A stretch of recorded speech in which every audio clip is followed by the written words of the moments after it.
RTS Info, Jean-Philippe Routz. Pour les fêtes de fin d'année, vous allez peut-être vous réunir en cercle plus restreint que d'habitude, peut-être à l'extérieur, et vous éviterez peut-être aussi les heures de grande affluence dans les magasins.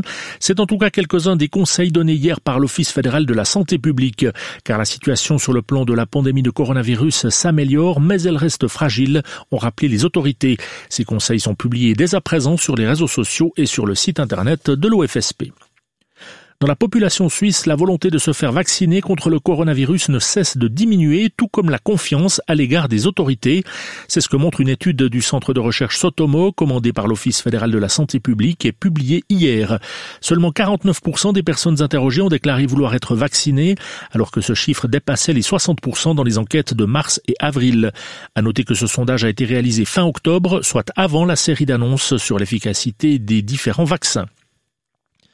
Sur les plus de 4600 cas de fraude concernant les cautionnements solidaires liés à la pandémie, seuls 260 font l'objet d'une procédure, mais tous les dossiers n'ont pas encore été éclaircis.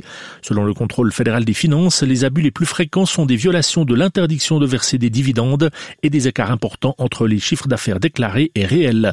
Au total, plus de 136 000 cautionnements ont été accordés pour plus de 16,4 milliards de francs.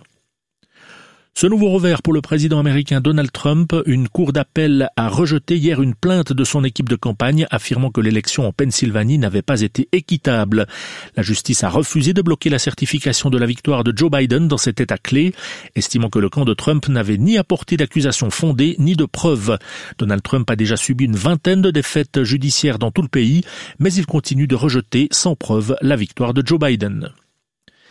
Des nouvelles sanctions lancées par les États-Unis. Le chef de la diplomatie américaine, Mike Pompeo, a annoncé hier des nouvelles sanctions économiques contre 4 sociétés chinoises et russes. Elles sont accusées d'avoir soutenu le développement du programme nucléaire iranien.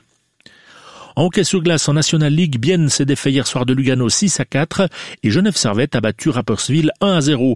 Le match entre Amri Piotta et Langnau a été renvoyé car l'équipe emmentaloise a été placée en quarantaine. Et en Swiss League, victoire d'Ajoie à l'extérieur contre Zug Academy 6-2 et succès de Sierre sur La Chaux-de-Fonds 6-3. Aujourd'hui, le plateau sera de nouveau sous le stratus avec un sommet vers 900 mètres. Stratus qui remontera vers 1200 mètres en cours de journée et ne se dissipera que localement l'après-midi. Au-dessus et dans les autres régions, le temps sera ensoleillé. Les températures en plaine seront de -2 à 0 degrés le matin et au maximum 6 à 9 degrés l'après-midi. Vous écoutez RTS Info, prochain bulletin d'information à 3 heures.